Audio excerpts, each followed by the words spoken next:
Hello, and you're very welcome to the Townhead podcast. It's season 4, episode 22. Well, it's a night of first in Oriel Park as Darrell Horgan picks up his first goal of the season, which also gives John Daly his first win in Oriel Park for his second win as Dundalk manager. To go through this game tonight in a joyous mood is Dundalk Democrats Niall Newbury. Niall, you're very welcome on. How you doing, Chris? Thanks for having me on as always. Always good coming on after a victory. Niall, it wasn't the most entertaining of games at time, but I think the most important thing is that we come out of there with the win tonight. Yeah, it definitely, particularly in the first half, there wasn't too much to to report from my own point of view. It was I think it was 30 minutes before we even had a half chance, and that was Zach Bradshaw, I think, just squirming one that kind of went wide. He kind of miscued it, actually.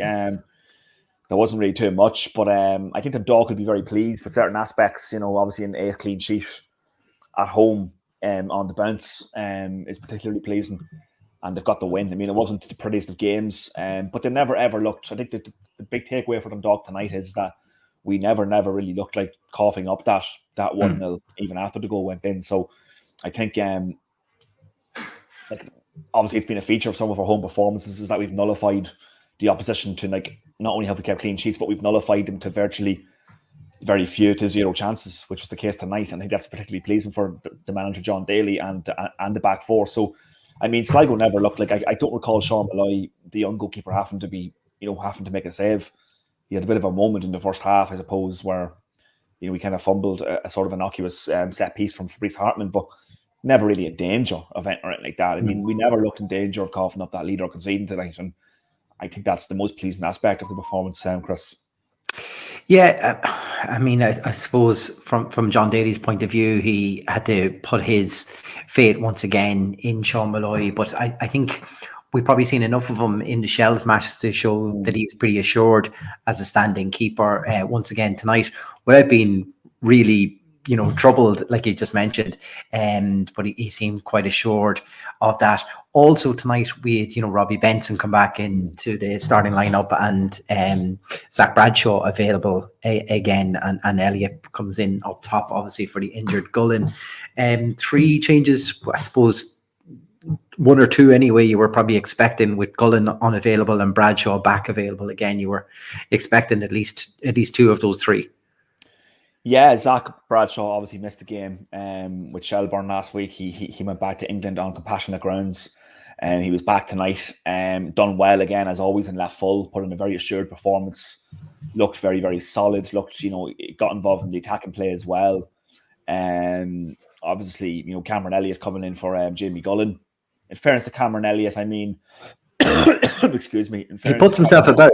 Yeah, he does. Yeah, he just can't find that goal, and it's unfortunate for him in that respect. He didn't necessarily play badly tonight, I don't think. He got involved, as you say, Chris, threw himself about. His hold-up play was quite good. He was getting other players into the game and stuff like that, but I still think he plays better with an out-and-out striker beside him. Like we probably seen the best of him in the game in Inchicore, and even the home match before that, that we had to draw in, against Shells. I'm just thinking he seems to play better. Sorry, the Derry match. He seems to play better as the fall guy to a main striker, because he's someone to flick on, but he definitely gets himself about anyway. He certainly does, yeah. He suppose, I was talking to somebody during the week, and they said the best way to describe him is that he causes a bit of a nuisance, as opposed to the opposition, which he does. As you say, Chris, he throws himself about quite a lot. The only downside to that is that he's not really getting himself into positions where he's, in a goal scoring position, I suppose, if you like. And that probably explains his tally of 1 goal in a season and a half at the club. Now, with respect to him, a lot of those performances or appearances, were off the bench and cameos and such. So, it's probably unfair to judge him based on that alone.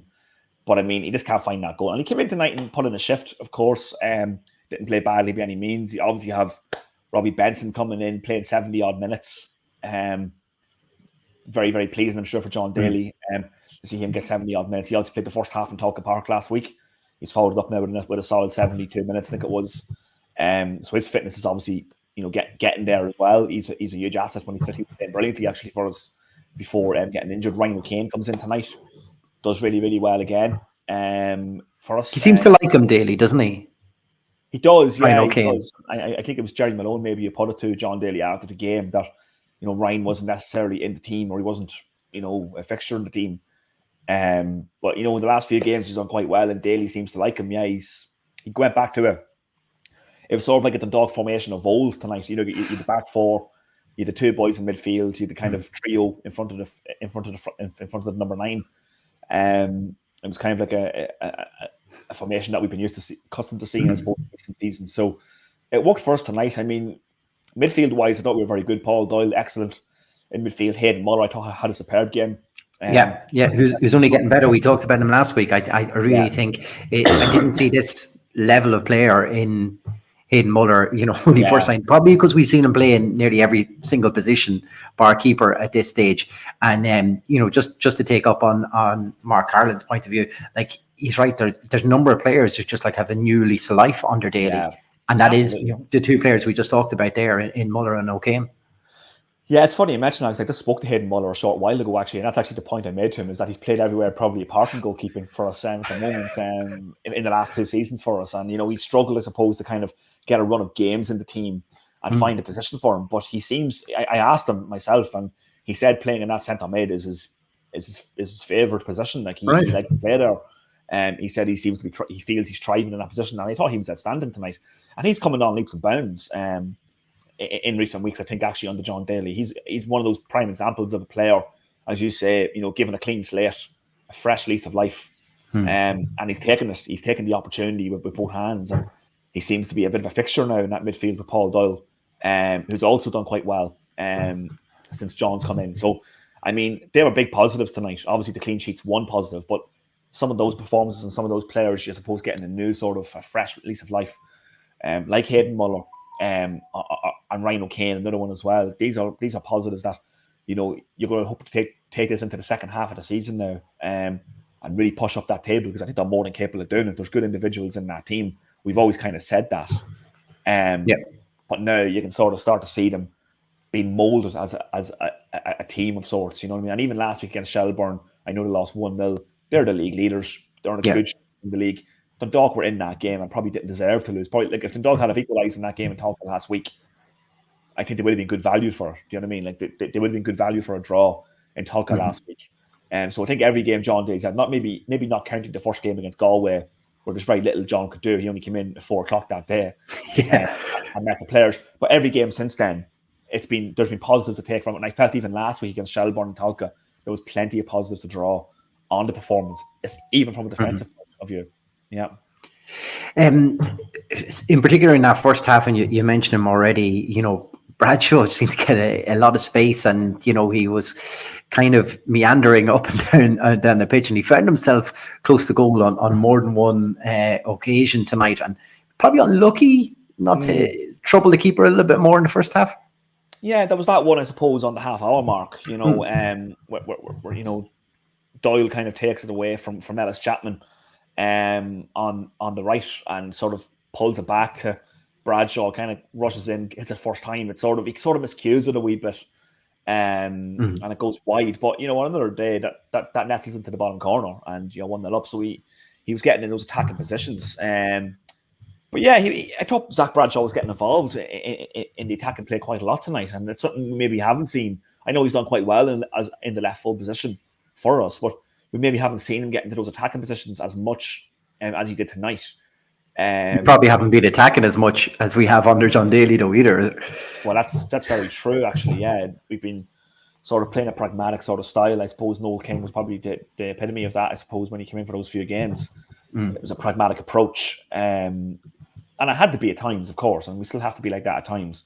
But tonight, he really done well. The only downside to that is that maybe, his loan's coming towards an end now. He's due to go back to Lincoln City now at the end of the month, and we don't know if we're going to see him again in a Dundalk shirt. So, I don't know if there's any scope to keep him beyond the summer. But you'd like to think that maybe John Daly and the boys are working in the background to maybe try and keep him beyond the summer.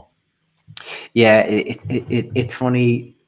anyone you talk to in around the club, who are talking about John Daly, they'll talk about his work ethic. He's one of the first ones in every day. He's one of the last ones out as well. So I think it's a big turnaround. That you hear a lot about managers with massive dedication to the task that they have in front of them, and I'm sure if you're a player and you're seeing your manager putting in that much effort, it's probably going to feed down through the rest of the team. Absolutely, and I think that's probably showing now. Yeah, totally.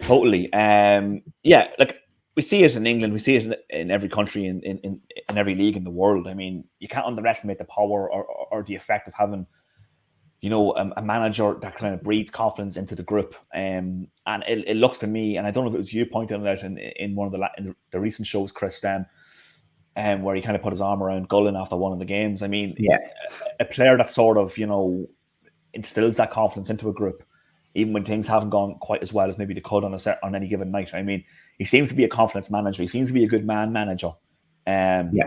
With the group. I even seen one stage there where I think Archie Davis was getting frustrated at one point out in the right flank. The refereeing wasn't overly great tonight again. But I think Archie Davis got, sort of frustrated at one stage, and I just seen Daly, grabbing Davis and sort of getting him back into the pitch, like, you know what I mean? And these are the kind of things that you kind of love to see. He just has his players focused, and he has the confidence in his players, and he has that sort of that man management belief, and that man management style is rare enough, actually. You wonder, did St. Pat's jump the gun in terms of getting rid of him, because he seems to have a real aura about him as well, actually. He doesn't get carried away when we're winning games. He doesn't get carried away if we've lost the game. His post-match interviews could be accused of being a bit bland. But we'll take that if he has the victories to back it up. But that's not a bad thing. I mean, that's not a bad thing. He doesn't get too emotional about stuff, and he doesn't get too heated about anything that's happening, I suppose. And I mean, he seems to be, I suppose, the best way to simplify that or to summarize that is that he comes across as a very, very steady pair of hands. On and off the pitch. And I think it's really, really rubbing off on the players, that sort of stability. You got to factor Hayden Muller being a good example. You got a lot of young lads come from the UK. And such, having 4 or 5 managers in the space of 6 months doesn't do them any good. No, in terms of settling into a club. So someone like John Daly coming in now to really settle that ship, really seems to be paying dividends at the moment.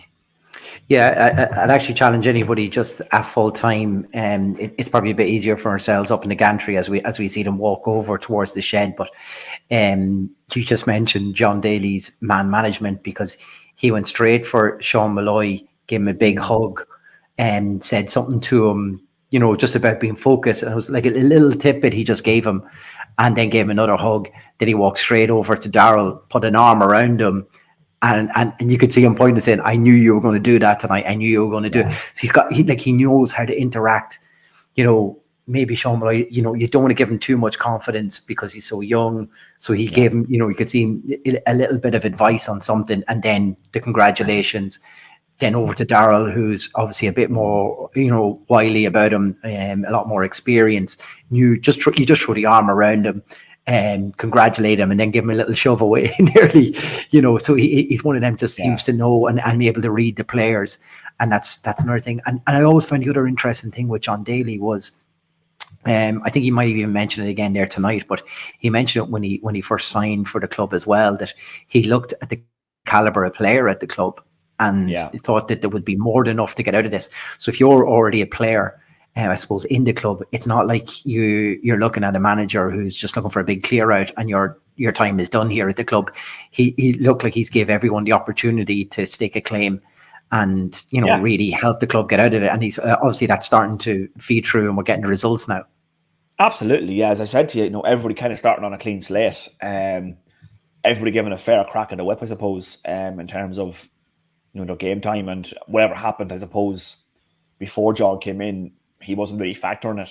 His job started when he flew in that day in Galway, I suppose, is when his job started. So, excuse me. I think Darryl Horgan's an interesting one as well. I mean, that's something he said post-match tonight, was that, what's one of the first conversations he had with Darryl was that he wanted to see Darryl Horgan getting more of those goal-scoring positions and, getting involved in the goals a lot more. That was actually Darryl Horgan's first goal of the season.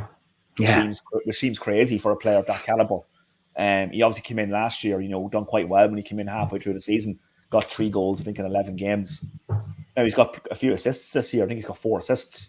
But that was actually his first goal of 2024. And he hasn't really, I suppose that's what John said. John Daly said that. That was one of the first conversations he had when he got to the club was with Darrell Horgan in terms of, utilising his attacking prowess a bit more in terms of his goal scoring ability and to get in those positions. And it was a great finish, actually, by the way. Lovely. Yeah, well, we might as well go in and we'll talk about it now then. We might as well, yeah. Look, we just talked about Ryan O'Kane and we're starting to see a little bit more from him. And I think, the fact that John Daly has given Ryan a couple of starts, I think that's also kind of breathing some sort of confidence into Ryan as a player. Maybe he's just one of those players, because he's so young, we forget how much of an influence these things can have. But post-match, John Russell gave away, was kind of giving out that possibly they should have had a free kick on the other side. But I suppose the good thing about it is that, you play your whistle and you take your opportunities.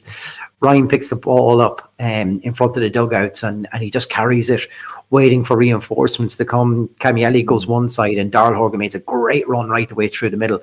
But the weight of pass from Ryan is just perfect.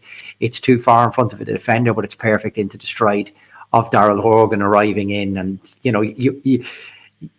Darrell's got the confidence for that little dink finish into the far corner as the keeper's coming out. But just with, like you said, the fact he hadn't scored this year, you don't know how that's going to go. So for him, for Ryan, for the pass and everything else, it was just all around, like you said, a brilliantly worked goal.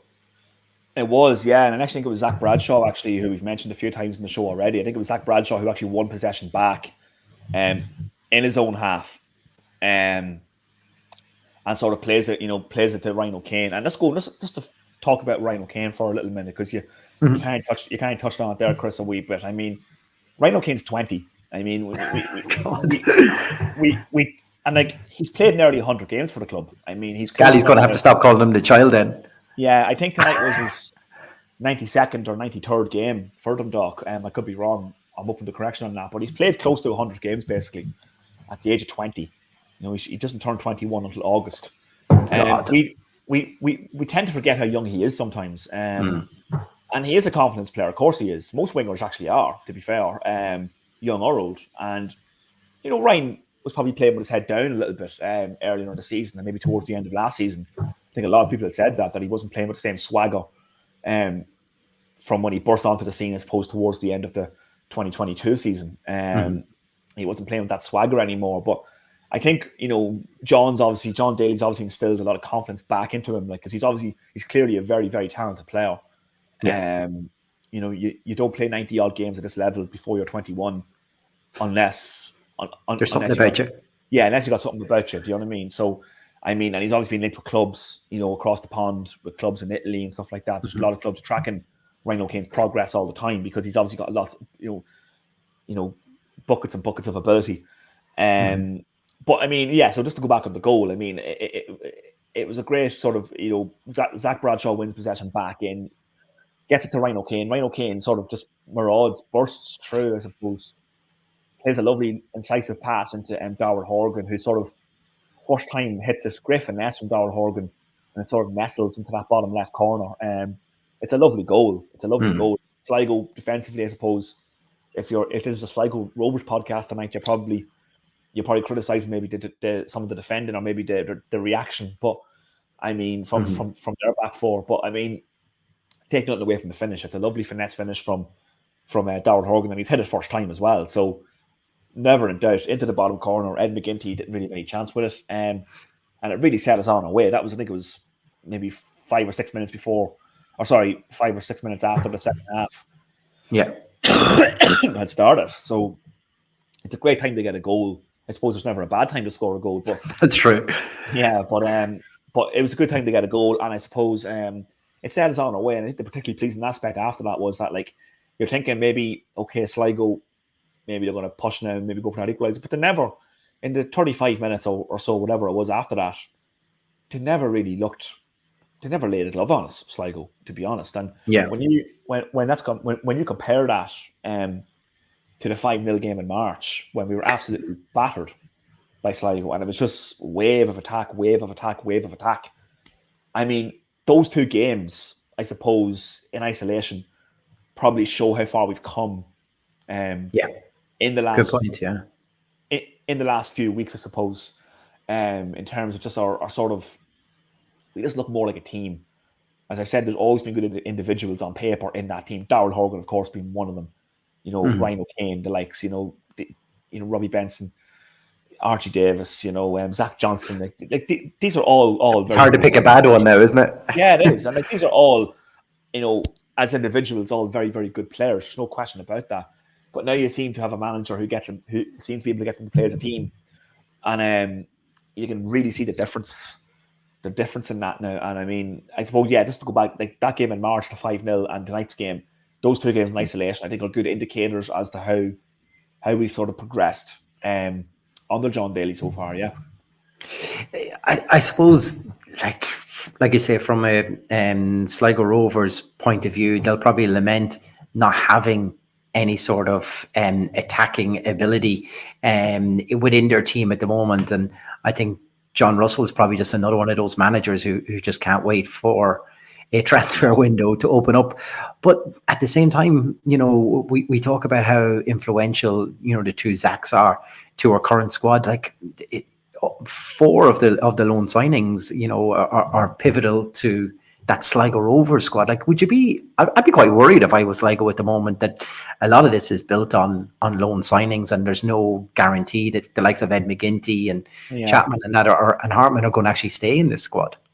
Yeah, I think if you're Sligo Rovers, in fairness, I said at the start of the season, or I certainly felt that Sligo would be one of the ones who'd be very worried and will struggle at the beginning of the year. And I was sort of questioning my own sort of prediction skills when, they were flying at the start of the year. Then, they got a few wins, beat us 5-0, seemed to be firing on all cylinders, and we're getting a lot of good results at that point. But now you're starting to see the table taking real shape. Like in Sligo would definitely be looking over their shoulder after tonight. I mean, they're on 25 points. We're on 19. I mean, there's very little between. And there's the bones of half a season to play. Yeah, do you know what I mean? And in terms of their how depleted they were tonight, with Caelan Barlow up front, not a recognised striker.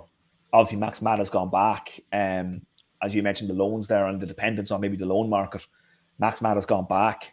They're now playing, a midfielder effectively up front tonight in Caelan Barlow, who's not a recognised striker.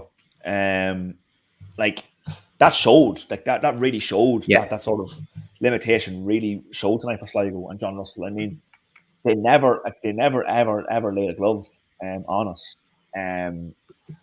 Attacking wise, I mean, I was looking through my notes here, Chris. I mean, apart from that, well, if you put it. I mean, they haven't had a shot. They haven't had a shot on target or any shot. No, they haven't. No, they had 4 shots tonight, and none of which were on target. They did 48% of the possession as well, but down to 63% of their passing accuracies towards. It's saying that we had 15 shots, but with 3 on target. And I think that's the thing. We've probably seen shots on target kind of creeping up over the past few weeks with a John Daly side, and we probably shouldn't be surprised when you get a manager in who was a striker in his day. The thing about this is, I suppose, that he can put himself in his shoes of the attackers and maybe talk about things that he would do, and maybe that's what we're seeing the benefit of. Just while we're on the loan market news, I suppose it's something that you broke this week yourself, that we could have some news on Zach Johnson. Is that right? It looks like Zach Johnson should be staying at Dundalk until the end of the season. I mean, obviously nothing confirmed from either club or anything like that at the moment, but the likelihood is looking like that Zach Johnson will probably stay until the end of the campaign in the League of Ireland. So that would be a huge boost if that gets over the line. A huge boost for us, because he's been paramount for us. Do you know what I mean? He's been brilliant this season. So he's ex-England under-18 captain as well. Like, come from Sunderland, big club in England. What is he? 18? If you look at it from his, I mean, he's 19, yeah. I mean, he looks like a player who's been playing professionally for 10 years. The way he sort of plays, do you know what I mean? he's been a revelation for us, actually, really. Mm-hmm. Been a revelation. I mean, even the way he conducts himself off the pitch, Chris, he's a very mature sort of head on young shoulders. And it's one of the first things that struck me. I remember we done an interview with him, the local media done an interview with him near the start of the year. I was talking to him last week in Talca. I mean, the way he carries himself, even from that point of view, is very impressive for a lad that age. And on the pitch, it's the same. Do you know what I mean? It's the same. Yeah. So, he's been superb for us. As have the defence. He's formed a really good partnership with Andy Boyle, actually. He's formed a really, really good partnership with Andy Boyle. In that probably as good since we've seen with Connolly. Like it's that rock solid, hasn't it? Like, and we've been lamenting the chance that we didn't, or we couldn't get a strong enough partnership. Someone who understands when Andy Boyle's going to come, when he's going to go. And I think because Zach Johnson seems a very settled player in a sense that he's not chaotic in any way, and I think that kind of suits Andy Boyle. Besides, so he knows and is able to read the game a lot better. Like if there's someone coming with bags of pace, you're probably putting Zach Johnson on him. But if they're going to go for a battle in the air, Andy Boyle saying, "I'll have this all day long." And I do remember, I think it was pre-season and stuff like that before when we played Drogheda in the Malone Cup, and I was looking at Perro and I was like, he's backing into Johnson. He knew, and we were trying to get Ansley in there as well, and we were kind of looking, and Andy Boyle kind of stepped in and knew how to handle that. And it seems really since then you can really see that partnership between the two of them has really flourished. And like we'll come on and we might as well talk about it now as well. But like an 8th clean sheet in Oriel Park in a row, like that's an amazing record considering. And you just talked about it earlier on. That big hammering we took here to Sligo previously. Like this is going to come up. It's going to come up in pub quizzes down the line. Can you name all 3 keepers that were in goal when we kept this clean sheet records? And I'll say people will struggle. Oh, for sure. Yeah, I mean it's been sort of an unusual one because we drew a lot of those games in that all, and as well it must be noted. But I mean, just going back to the defence, I mean Andy Boyle, Zach Johnson. I mean it's like experience and youth sort of combined. I mean, they formed a really good partnership in the last period of time, I suppose. And like like defensively, I felt like we shored it up defensively. I might have come on here maybe a month or so ago and said that. I mean, I felt like there were certain areas of the pitch where we had sort of shored it up and we had sort of, got right, I suppose, if you like. But the big thing that was missing from us, and the worrying thing, and you kind of touched on it there, Chris, the worrying thing from us was we weren't really creating chances in a lot of games. No. And that seems to have changed now, where we are now creating chances and we're scoring goals again. Where this wasn't the case. There was games where I remember where we didn't create one single chance and maybe didn't get a single shot in certain games. And that was, I suppose, more alarming than anything at that point. I remember the Waterford game at the start of this run. Like neither team really created anything, and we were just kind of like, it was just a missed opportunity to take all 3 points. But then I don't think we'd done enough in that game to warrant a win, like you say. But no, we didn't. That seems to have turned. Yeah, I remember that game, and again, like, in fairness, neither team really. It was a dreadful game, actually. If I recall correctly. But interestingly, we're playing them now after the break at Oriel, so that's the corresponding fixture will take place. So hopefully, it's a better game than the one we witnessed a few months back, because that was dire stuff. Like, in fairness, but we'll not go back there again. No, we won't go back there. But that goes back. That rewinds back to a point where we weren't even creating the chances. Like. And that was more concerning, I think, from my point of view. I'm not sure if I was on that night or I might have been on in and around that period. And I did say that was the most concerning aspect for me, was that we weren't actually even creating the chances. It's one thing missing. It's one thing creating a scatter of chances and missing. But at least you're getting those chances. Yeah. But we weren't even creating them back then. And I suppose John Daly coming in as a striker, as an attacking-minded person from his own playing career, has perhaps improved that and maybe gotten players. Like, we are looking like we can score goals again all of a sudden, which wasn't the case earlier in the season. So I feel like we shore things up at the back after that Sligo game gradually. Now we seem to be slowly getting the other side of it right in terms of actually getting goals at the other end, and 8 clean sheets on the bounce, as you say.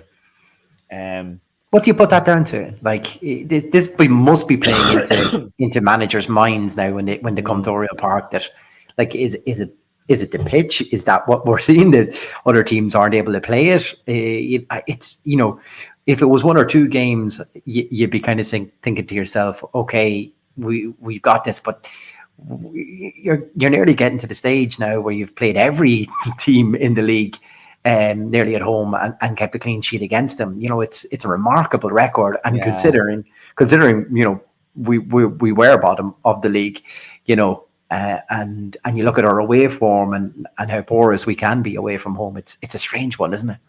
It's very, very strange. And I suppose in the pub quiz sort of realm, I mean, as you say, we've already had 3 keepers in that run. We've also had 3 or 4 managers as well. Yeah, that's true. In that run. So that's just an added sort of aspect to that, I suppose, bizarre record, if you like. In that sense, it's not come true. It certainly hasn't been. You asked me what do I put it down to. I mean, with those facts in mind, it certainly hasn't been down to consistency, I wouldn't say. I don't know. It's a really tough one, I suppose. Because if you go back, I mean, just checking my notes here. If you go back to when the run started against Waterford, I believe it was. I think we had.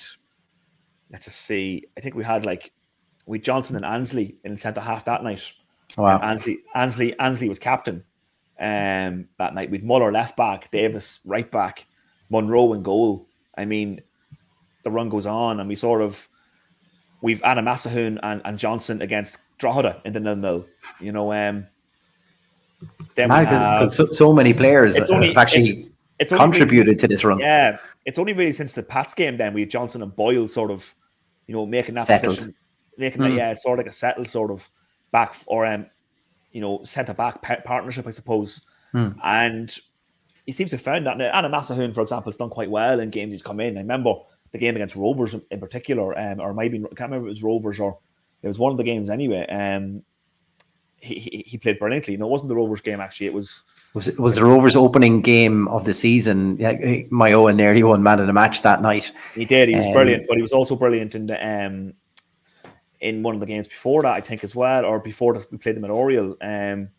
He played really well actually when it was against Shamrock Rovers. Did Mayowa miss out through to injury tonight, or? I'm not too sure actually. No, he wasn't in the squad, so there was no mention of him being injured or anything like that. I'm just wondering, was that part of the reason that he was taken off at halftime in Talca Park? I know he did mention it was a tactical switch, but yeah, he did come off. There was no official, I suppose, line on that, on what the reason for that was, but. I mean, but as I'm saying, but he's done well as well. Like, if you want to, you got the back four there, you got Boyle and Johnson as a settled partnership there now. If you want to go revert to a back five, you could always throw Mayowa in the mix as well, and that works. Like against Shamrock Rovers, for example, that's what we've done. We played that back five, I suppose, with Johnson, Boyle, and Mayowa. And you get the height of Mayowa, I suppose, when you play him, don't you? And that's yeah. So I think defensively, we've sort of solved any problem we had. The only concern I have now, I suppose, is Zach Bradshaw probably going back to Lincoln. How do you fill that void? Because he's done superbly well at left back. How do you fill that void now? Because Jamie Walker obviously played at the start of the season, struggled, to put it mildly, I think, in the few games he had and lost his place in the team. So I know John Mountney could obviously play there if needs be. But you'd like to get a... Do you feel that could be a loan market to solve that issue? Yeah, it could be. I mean, John Daly kind of referenced tonight again that it will be probably the UK market that we could be looking at primarily in this window, because it is a difficult window, in fairness. Like, you're not going to get too many League of Ireland players, up in sticks or leaving their clubs halfway through a season. It's going to be very hard to prize players away from other League of Ireland clubs, I suppose, at this time of the year. So you probably are looking at maybe reverting to the loan market in the short term, and maybe a couple of free agents over in the UK. A couple of excellent Dundalk players, I suppose, have become free agents from UK clubs of recent times. So maybe they're ones they could be looking at. But yeah, there's plenty of players. They're probably going to need a striker, obviously, and a goalkeeper will probably be topping the pile, or topping the shopping list, but maybe a left back as well if they can't hold on to Zach Bradshaw beyond the summer. I mean, a left back will have to be a priority as well. So these would probably be the top items on John Daly's shopping list, I suppose. Come July. Just going back to the current crop, and I suppose just to box off and finish off for tonight, it's one of those nights, Niall, when we come to do our man of the match competition now, it's not overly one or two names that we see. Like I'm just to scour down but a few. Like there's Paul Doyle and Daryl Horgan for getting his goal tonight. Muller is getting a few shouts as well in there tonight. Is it one of them where we've probably just seen a number of players? Like I think David Sally had stuff up there as well. Kind of just mentioned there's a number of players were kind of over 7 in the ratings and stuff on online ratings tonight. Like was it just one of them where a number of players kind of dug in and put in a solid performance tonight? Yeah, I think so. And I mean, I think somebody, I saw it in the comments there as well. I mean, Cammy Elliott as well, in fairness to him, ran his socks off. I mean, didn't get that goal again, of course, unfortunately for him, but he did run his socks off. And did put him Ryan O'Kane, actually, another one there mentioned. Yeah, Ryan O'Kane, brilliant. Defensively, Zach Bradshaw I thought was superb tonight for us in terms of getting forward as well and, getting involved in the offensive play. And Paul Doyle, again, a player who's improving week in week. Brilliant. Daryl Horgan gets the goal, the all-important goal, his first goal of the season. Brilliant. But for me, I thought Hayden Muller, man of the match for me. I thought just the way he's improved in recent weeks, his cut-up play, everything. Just done the simple things right tonight. And, had a couple of chances himself, actually, to score. He I think, got one off the crossbar, I think, from a corner, and had one blocked out just before that. So I think Hayden Muller for me, I think just a good all-round performance and sort of epitomised everything Dundalk did well tonight. Just the simple things, keeping it simple, not too flashy, just done it right, just got the job done tonight. And I think Hayden Muller for me is my man in the match tonight. And I know a lot of people in the media will probably agree with me up in the media gantry tonight. So it's a strange one though, isn't it? Like, because I'm going to be perfectly honest, I did not see this caliber of player from Muller before, but then I was also surprised. I think it was only a show or two ago. Like we looked up and I was baffled at that he was actually so young. So maybe we shouldn't be so surprised, but it's just strange. Like as I said, there can be another night here where I think our man of the match thing it's a runaway for one player because they've just been so standout. Like we've seen it with Jamie Gullen coming back after the Inchicore game. We've seen if we were doing a poll, I would say on pizza giveaways, probably either Zach Bradshaw or Zach Johnson would probably lead the way. And that probably says a lot about what you're saying. But yeah, tonight it's kind of it's all over the place. Nearly for Jason Crawley mentioned earlier on, and he actually said maybe he's a new Lucas Levin, for that he goes under the radar. So I'm actually liking that tonight, Jason. For I think it's a good assessment of Hayden Muller tonight. Actually, he did go under the radar, and I mean, it's one of them where you probably need to be at the game to kind of appreciate definitely the things he does. He does a lot of ugly work off it, breaks up the play a lot more, and that allows so many other players to come into it around him. And we probably shouldn't be surprised that we're seeing the best of Paul Doyle when he's playing beside Muller. But Muller's doing a lot of the ugly work. He's breaking the play up and giving the distribution to Paul Doyle, and Paul Doyle has more space now to run into, and we're probably seeing him on the ball a lot more than we have him, and probably Paul Doyle is turning into the player that we thought we were getting that time from UCD. But just to box it off, congratulations, Jason Crawley. We will give you our 15-inch pizza from Tony's Pizzeria for our man of the match competition. He did mention him somewhere else. Damned if I know where to find it. There's been that many comments in tonight. I'm not going to keep scrolling back through everything else. We go into the break now. Niall, is this a good, bad time? What was your feeling from this, or what did John Daly say to yourselves? We have a number of players obviously out injured. But is it a thing where, you're after getting one win, you're kind of looking for your next now? Yeah, I mean, he was asked, like, would there be like a friendly or behind closed door friendly in the week between the break. I mean, he kind of said no, there's nothing planned at this moment, at least. Was talking to Hayden Muller, I suppose after the interview, and he said he's going back to London for a few days to see his family and stuff like that. So, a lot of the players are going back, I suppose, to their homes this week. So I don't think there'll be any kind of friendly. Whether the break's coming at a good time or a bad time, I mean, it depends what way you look at it. I mean, you could say, yeah, we're gaining a bit of momentum and we've got a couple of good results there. But then also, you're going into the break on the back of a good win. You've got 2 weeks or a week or so, 2 weeks to kind of revel in the fact that you're off the bottom of the league and you're actually looking up the table now, as opposed to being, sort of cut adrift at the bottom. And we've now significantly we've opened up a 3-point gap on Drogheda now. Yeah. I'll see if I can actually pull up the table for you. Yeah, which is quite significant because, I mean, you're now starting to assemble a bit of a gap there on them. And now you're looking at other teams above you. So you're looking at like the Bohemians and Sligo. And Pat's obviously got a late win today. If Pat hadn't got that goal, they were very much in that picture as well.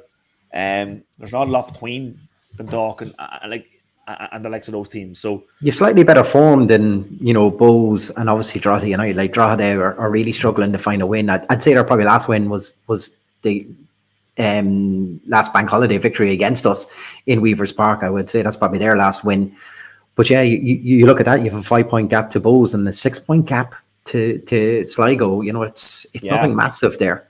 It's crazy. I mean, it's the season's only just past its halfway point, I suppose. I know it's the mid-season break now, but we passed the 18 game point, which is the halfway point. I mean, there's still a lot of football to play, and we got to play all these teams as well. Bearing in mind, some of them twice, some of them just once, of course.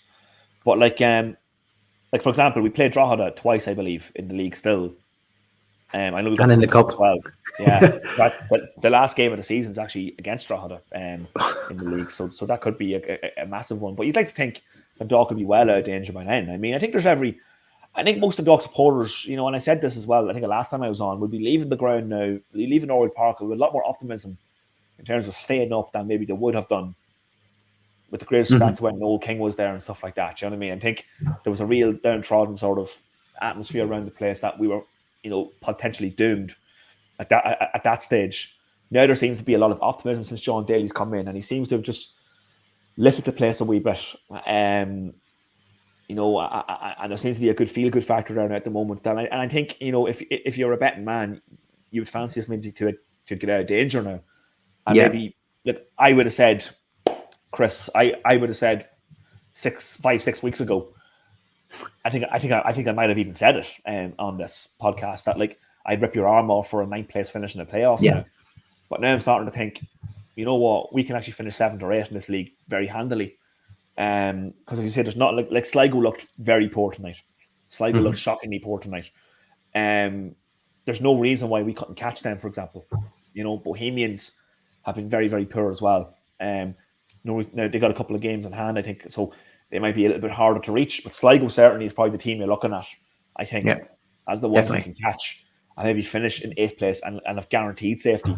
So I think and they have a gamble of like I say, having to go into that loan market as well. Like technically, if we to go back in, if we're able to extend Zach Johnson's loan with ourselves, you're probably only looking maybe for 1, if not 2 more arrivals there to come in towards. You're probably looking at at least 4 loan signings or more to go back into that Sligo Rovers squad. And how many points does Ed McGinty get them?